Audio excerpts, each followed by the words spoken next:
everybody that passes you. You can't every second of the day be thinking that's a real autonomous individual. It's like when I came in here and sort of said, oh, you're now part of my vignette, and you quite reasonably said, this is our real life. And you're right to react like that. But if you're just oozing compassion constantly, what happened to you? You'd become a saint or something. What happened? I think that's one of the kind of fallacies of, a lot of politicians, a lot of religious leaders push that idea that we can feel highly empathetic the whole time. But actually, if you think about it, you go completely crazy if you try to empathise with everybody. It's probably safer to empathise in quite a limited and distinct way as called upon to do so. Right, when he was a boy, he thought he was the only human being and everyone else was a robot. Yeah, well, that's taking it a little far, actually. It's taking it a little I was far. just a nipper, Will. I can't be held responsible for my childhood fantasies or my mother fixation. I've let that go now anyway. Yeah, and anyway, he can now conceptualise that and see how irrational it was. Well, yep. The robots are turning against me, forming allegiances, and that bloody washing machine, that's why I turned the dial. Just don't tell him yet that he's going to the insect mines of Min Road. What is this Min Road? I like the sound of it. What is this insect mine of Min Road? Oh, it's just a riff from William Burroughs' Nova Express, isn't it? I don't know where it suddenly came into my head. Burroughs was very interested in Scientology. They had a place down at East Grinstead, and he used to go down there and get audited, which is the Scientologist thing. Where you do that quiz. No, this is where you hold a device called an e-meter that registers galvanic skin response, and they ask you questions. It's kind of cod Freudianism. They ask you questions about your hang-ups, and when you respond, the meter responds. It's because you have an engram, an embedded bad memory. Oh, no. Yeah, and the aim of Scientology is to clear these engrams. Shot at you could pop up to Hollywood Boulevard and get audited. Yeah, but I might be a bit fallible. I might get swept up. Do you think? Well, yeah, I'm quite suggestible to romantic ideas, I might think, oh, that's a nice ideology. Yeah, you might, but I doubt it. Very much. Really?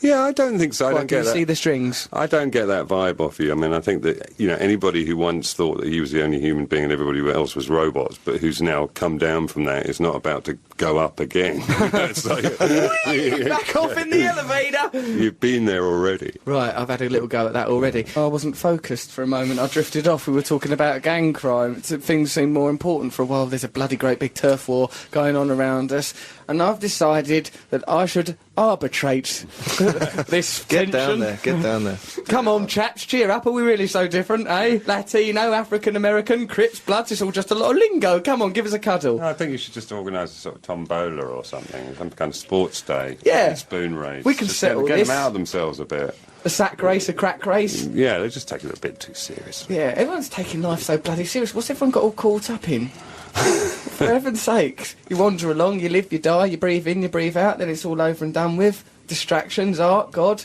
a little bit of a turf war. I don't know, it's not worth getting up some mornings.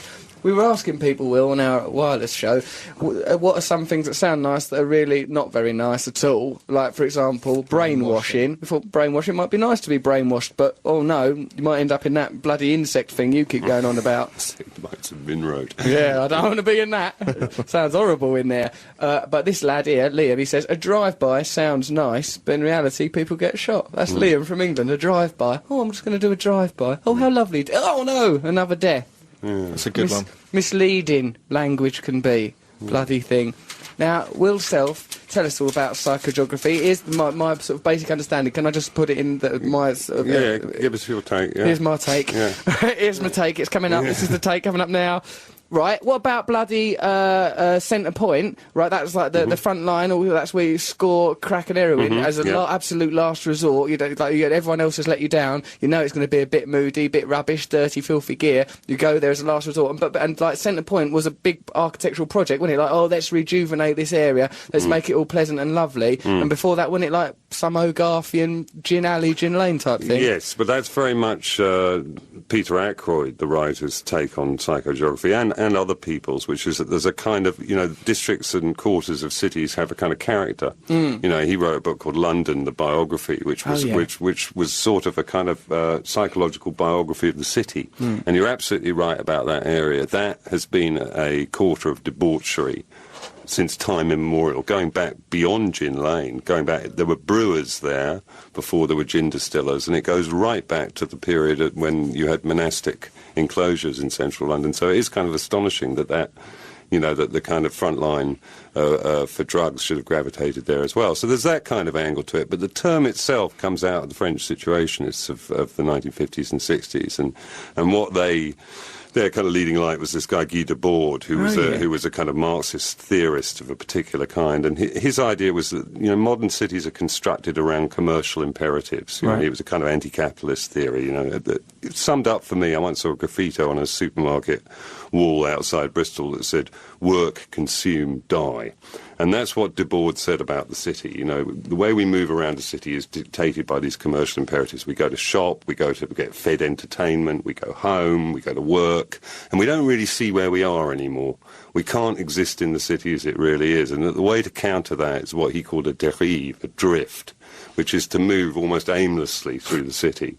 Just drift about? Yeah, just drift about. He and his Situationist pals used to buy a few bottles of gut-rot red wine up by the park Bout de Chaumont in the north of Paris, and then just going to drink it and totter down through Paris, fall asleep on the Ile-de-France, and thereby tear down the whole edifice of capitalist society. The edifice is all gone because on account you've just left the house with no real objective. Yeah, well, that is the idea. Yeah, that's the original idea. I mean, I don't think I'm really involved in quite that. I mean, the big thing about Debord was you kind of would have never heard of him, except that then the événement, of '68 came along in Paris, and he was viewed as one of the major ideologues of that great kind of cultural revolution. So he became kind of very influential and famous.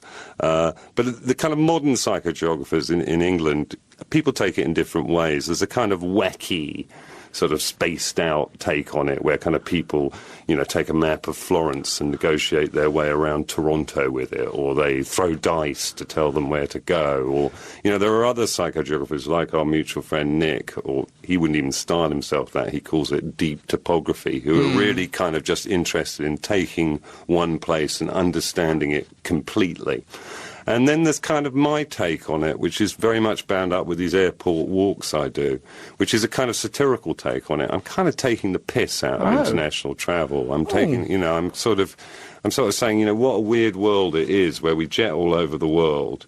Somebody can be amazingly well-travelled, but they actually know bugger all about where they are or where they've been. They've jet into Beijing, they couldn't point out north, they don't know where to get their pants washed, they don't speak the language. They kind of aren't really anywhere, they're in their own heads. So distorting is international jet travel in that way. So the way I earth it is to walk from my house to the airport and walk at the other end. And a kind of trip like this, I've been here and I've been coming to LA for 15 years.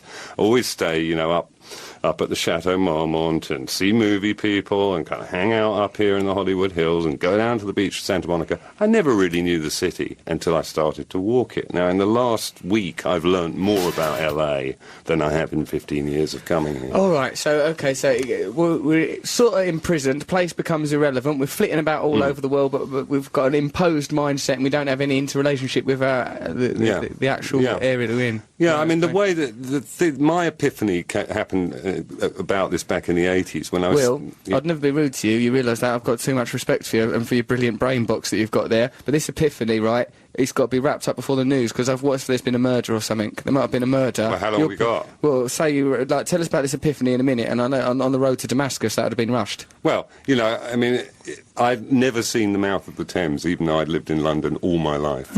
When I was 25, I realised I'd never seen the mouth of the river that ran through it, which just struck me as a bizarre and strange fact. So my kind of involvement with it starts there. So we have no relationship with place. We've gone in, Matthew. What are you saying, I keep mate? wondering, where does your luggage go? Do you walk with it?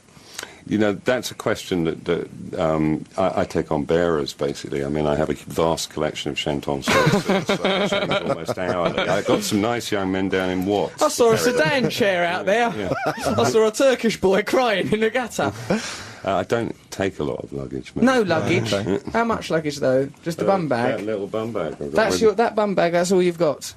We've got some Australian newscasters' clothes here, if you want them. We've been nicking them all day. I'd really rather not. I mean, it's not a sartorial thing. You don't look very stylish while you're proving your point about place, let me tell you. No. You've wandered in here. You may know where to get your pants washed in Beijing, but have you got any pants? Not really. Not brought down with him. We're not even in bloody Beijing. Now, Mr. G, the poet laureate of this show, will summarise the show in the form of a poet. That is his obligation. Oh, and also we've got a jingle that someone has designed for him. A listener of the show has done it off their own back. Let's have a listen to that, then Mr. G will summarise the show. Here we go. West End of G. West End of G. They've used the Pet Shop Boys because Mr. G has belatedly become a West End ponce, perhaps forgetting his roots, many have said. G, let's hear your summary of a complex and undulating show. Been all over the shop we have, Will Self. Yeah, you've been bombarded everywhere. our brain with so much bloody information, nothing makes any sense anymore. I'm looking out my window at LA, just makes me yearn for another riot. Let's hear your poetry, mate. Okay, this poem is called Talking Books, Turning Pages. The moment a new page is turned, it's barely visible to the world. The side of the future confronts the past, the thin line of the present is what we earn. The right to see excitedly, the makings of a tantrum decidedly. With bellows from flip-flops, stilettos on little tots, interrupting Matt's nosk job to say we're surrounded by robots. The moment a new page is turned, Will Self displays a new world. Lorraine Kelly stays firm with her tea shaken, not stirred. This show's dedicated to Noel, who still remains in control, 'cause no soprano can go where his thumbs now roam. Well done! He's summarising, that's the show. All them things he mentioned there, you won't know that, Will, because you turned off the bloody wireless in there to meddle with the internet. No one had the courage to tell you about it, because you're such an imposing presence. But, like, yeah, that, all them things, that's happened in the show. He's written it while it's been going on, and he's talented. Yes, he's a lovely, lovely man, a beautiful voice too. Lovely voice, isn't it? Lovely. Beautiful to listen to. Noel Gallagher was meant to come back on the show, but last week we made the mistake of having him come back on the phone when Richard Griffiths was here. Richard Griffiths, a man, he's got an anecdote or two. So we had Noel Gallagher was just on the end of the phone, he had a tantrum, went, right, I'm going now, what did you even get me on the phone for? Wow. And hung up. That's very unreasonable. I He's an think. unreasonable man. It's this lack of reason that's driven him to write such ridiculous lyrics. Oh, I think a little humility called for. Maybe he could help with the tombola down in South Central. Noel Gallagher will be running a pie stall in South Central. He's got a lovely little pinny. He looks like a mum's mate already, poor sap of a man. It's been a wonderful show so far. I'd like to thank everyone that's contributed. That will be Noel Gallagher. He came on earlier. Matt, you've been wonderful today. As always, you know. You've been lovely. Wonderful I'm contributions. just glad you're back and I'm not alone in the house. Poor sod you were. Horrible to find Toddling you off there. the cliff. Little jars of his own wee-wee. He had them all lined up, all nice. Baffled he was, but he did design a nice aircraft. It wasn't all in vain. Here, I liked it when you was on Room 101, Will. Yeah, that's going back a few years. Isn't I really it? liked it. Yeah, It was the best Room 101 there has been, I Peter think. Cookish. I like it. Was I like, Yeah, it was a bit ghost of Peter Cook. He takes me over, you know, I Yeah. channel him. I like Bet. the airport stuff. That's good. The Yeah. winged figures in helmets and whatnot. It's nice. Yeah, it's sweet. I don't really like doing TV like Why? that. Because people come up to you in the street and say, I saw you on TV. That's all right. He loves that. No, I can't bear it. I It can really turn ticks that me into an off. orgasm in about half hour. No, it really ticks me off. I Ticked think. off by it? Yeah, ticked off. Well, for a writer, you know, one of the big things you need is invisibility. Because you've got to note down people's dialogue, so it really cuts in. So I try and ration the TV and keep away from it. Oh right, because otherwise people can Will Self over there. Yeah, where speak in I'm- a mannered fashion, like we've been doing for the last 25 Whereas minutes. I'm trying to listen into them going, yeah, she's really cool, and I don't know about the wart on the inside of her thigh. You know, and that, I really want to hear that. Have you heard that, or did you just make that up? Oh, I can't remember, That but I one mean, going in that South is Central. gold dust to me, Russell. That there, a wart on a is- thigh. That is gold. gold Well, you can dust. never get dialogue.